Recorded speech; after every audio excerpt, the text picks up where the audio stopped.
Hatchet by Gary Paulson, Chapter 17. He turned back to his campsite and looked to the wreckage. He had a lot to do. Rebuild his shelter, get a new fire going, find some food, or get ready to find some food, make weapons. And he had to work slowly because his ribs hurt. First things first, he tried to find some dry grass and twigs, then peeled bark from a nearby birch to shred into a new fire nest. He worked slowly, but even so, with his new skill, he had a fire going in less than an hour. The flames cut the cool, damp morning, crackled and did much to bring his spirits up, not to mention chasing away the incessant mosquitoes. With the fire going, he searched for dry wood. The rain had driven water into virtually all the wood he could find, and at last located some in a thick evergreen, where the top branches had covered the lower dead ones, keeping them dry. He had great difficulty breaking them, not being able to pull much with his arm or chest muscles, but finally got enough to keep the fire going all day and into the night.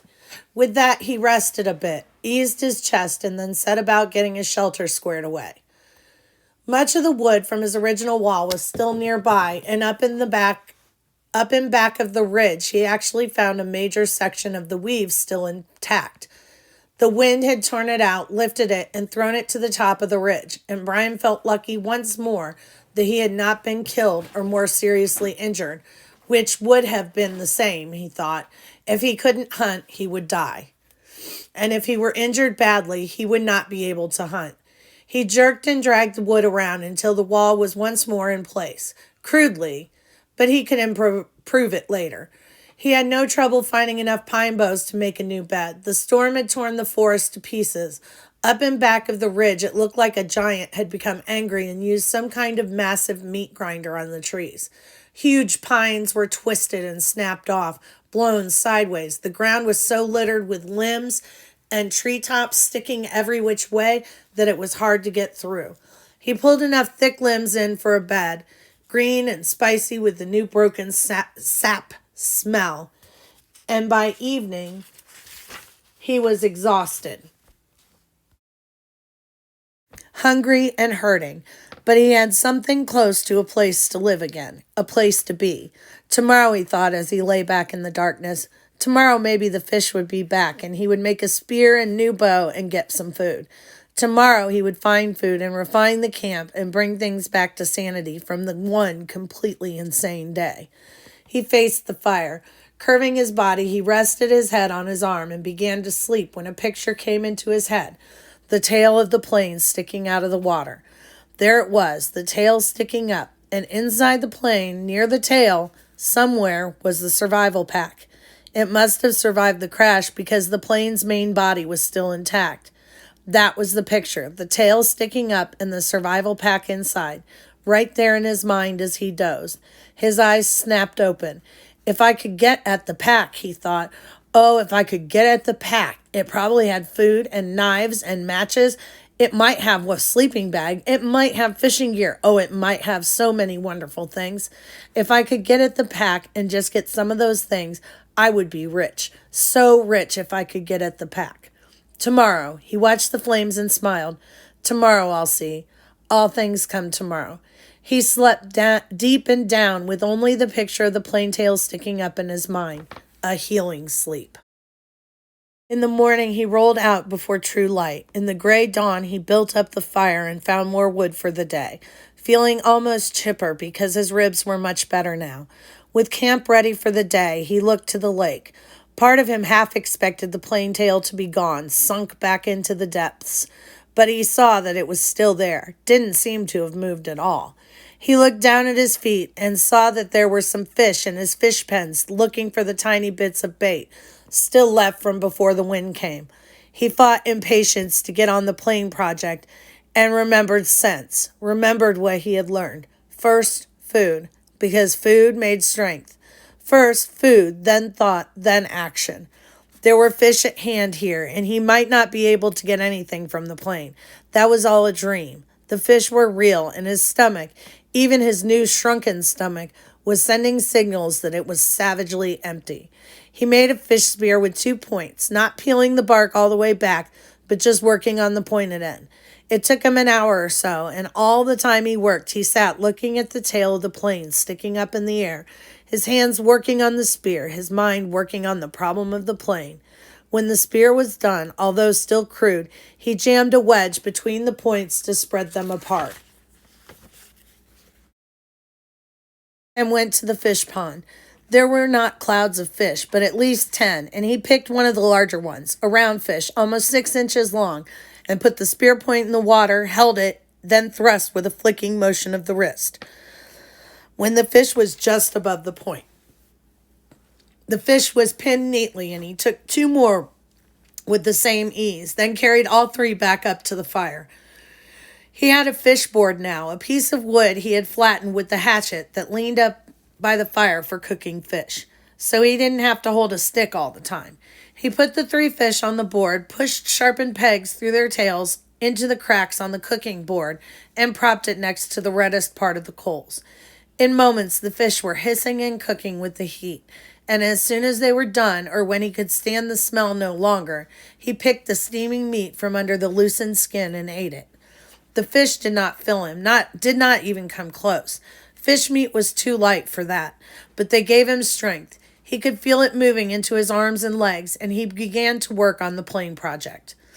While making the spear, he had decided that what he would have to do was make a raft and push paddle the raft to the plane and tie it there for a working base. Somehow he would have to get into the tail inside the plane, rip or cut his way in, and however he did it, he would need an operating base of some kind, a raft, which he found ruefully was much easier said than done. There were plenty of logs around. The shore was littered with driftwood, new and old, tossed up and scattered by the tornado, and it was a simple matter to find 4 of them about the same length and pull them together. Keeping them together was the problem. Without rope or cross pieces and nails, the logs just rolled and separated. He tried wedging them together, crossing them over each other. Nothing seemed to work, and he needed a stable platform to get the job done. It was becoming frustrating, and he had a momentary loss of temper, as what he would have done in the past, when he was the other person. At that point, he sat back on the beach and studied the problem again. Sense. He had to use his sense. That's all it took to solve problems, just sense. It came then. The logs he had selected were smooth and round and had no limbs.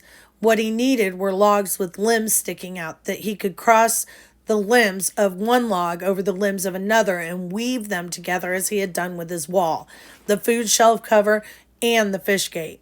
He scanned the area above the beach and found 4 dry treetops that had been broken off by the storm.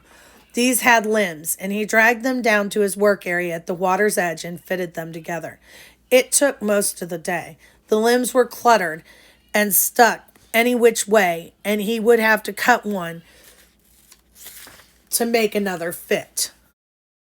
Then cut one from another log to come back to the first one, and then still another from a third log would have to be pulled in. But at last, in the late afternoon, he was done, and the raft, which he called Brush Pile, one for its looks, hung together even as he pulled it into the water off the beach. It floated well, if low in the water, and in the excitement he started for the plane. He could not stand on it, but would have to swim alongside it. He was out to chest depth when he realized he had no way to keep the raft at the plane. He needed some way to tie it in place so he could work from it. And for a moment he was stymied. He had no rope, only the bowstring and the other cut shoestring in his tennis shoes, which were by now looking close to dead, his toes showing at the tops. Then he remembered his windbreaker and found the tattered part he used for an arrow pouch. He tore it into narrow strips and tied them together to make a rope or tie down about 4 feet long. It wasn't strong. He couldn't use it to pull a Tarzan in a swing from a tree, but it should hold on the raft to the plane. Once more, he slid the raft off the beach and out into the water until he was chest deep. He had left his tennis shoes in the shelter, and when he felt the sand turn to mud between his toes, he kicked off the bottom and began to swim. Pushing the raft, he figured, was about like trying to push an aircraft carrier. All the branches that stuck down into the water dragged and pulled, and the logs themselves fought any forward motion, and he hadn't gone 20 feet when he realized that it was going to be much harder than he thought to get the raft to the plane. It barely moved, and if he kept going this way, he would just about reach the plane at dark. He decided to turn back again, spend the night, and start early in the morning, and he pulled the raft once more onto the sand and scraped it dry with his hand. Patience. He was better now, but impatience still ground at him a bit, so he sat at the edge of the fish pond with the new spear and took 3 more fish, cooked them up and ate them, which helped to pass the time until dark. He also dragged in more wood, endless wood, and then relaxed and watched the sunset over the trees in the back of the ridge. West, he thought. I'm watching the sunset in the west. And that way was north, where his father was. And that way east, and that way south, and somewhere to the south and east his mother would be. The news would be on the television. He could visualize more easily his mother doing things than his father, because he had never been to where his father lived now. He knew everything about how his mother lived. She would have the small television on and the kitchen counter on and be watching the news and talking about how awful it was in South Africa or how cute the baby in the commercial looked. Talking and making sounds, cooking sounds. He jerked his mind back to the lake. There was great beauty here, almost unbelievable beauty.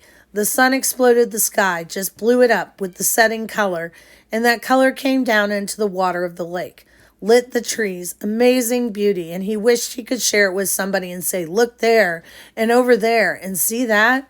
But even alone, it was beautiful, and he fed the fire to cut the night chill. There it is again, he thought, that late summer chill to the air, the smell of fall. He went to sleep, thinking a kind of reverse question. He did not know if he would ever get out of this, couldn't see how it might be, but if he did somehow get back home and go back to living the way he had lived, would it be just the opposite? Would he be sitting watching television and suddenly think about the sunset up in the back of the ridge and wonder how the color looked in the lake? Sleep. In the morning, the chill was more pronounced, and he could see tiny wisps of vapor from his breath.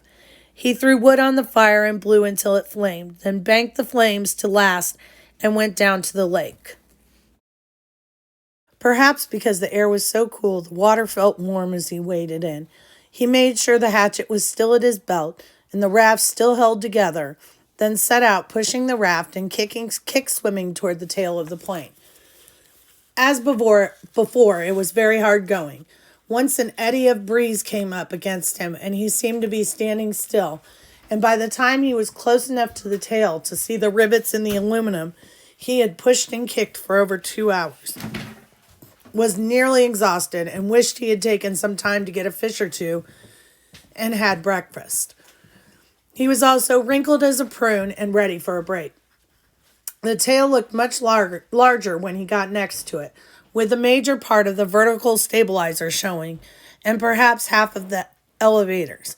Only a short piece of the top of the fuselage, the plane's body toward the tail, was out of the water, just a curve of aluminum, and at first he could see no place to tie the raft. But he pulled himself along the elevators to the end, and there he found a gap that went in, up by the hinges, where he could feed his rope through. With the raft secure, he climbed on top of it and lay on his back for 15 minutes, resting and letting the sun warm him. The job, he thought, looked impossible. To have any chance of success, he would have to be strong when he started.